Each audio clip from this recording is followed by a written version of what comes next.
There's a Don Walsh collection over in the archives and special collections in the library. Okay. Yes, God love them. They just gave me a beautiful big tax credit for it all, so Okay, wow. which helped me immensely with my taxes this year. Okay.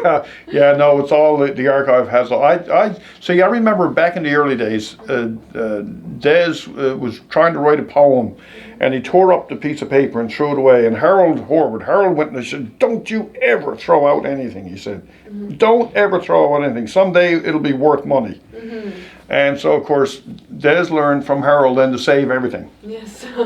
And then, of course, when the university, back in those days, the university actually paid cash. So, I mean, I don't know if I'm supposed to disclose the amount, but like at the time, they gave Des a sizable chunk of cash when they first bought his papers.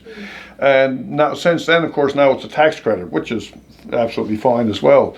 So I remember thinking back in those days, I mean, because I don't even think they did it for like musicians and stuff like that back then. So I thought, I'm going to save everything, because you never know. Someday they may want to take a musician's papers as well as writers, So I did. So I saved everything. I saved all kinds of little bits and pieces of things. I got like my little notebooks of for certain years of everywhere we played and how much we got paid that night, the dates and that sort of thing. Wow.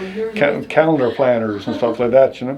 So anyway, of course, it turns out that eventually they did want this stuff from musicians. So they took my papers there a couple of years ago and just getting the collection all put together now. Okay. So I dumped it all over there. They got the works of it.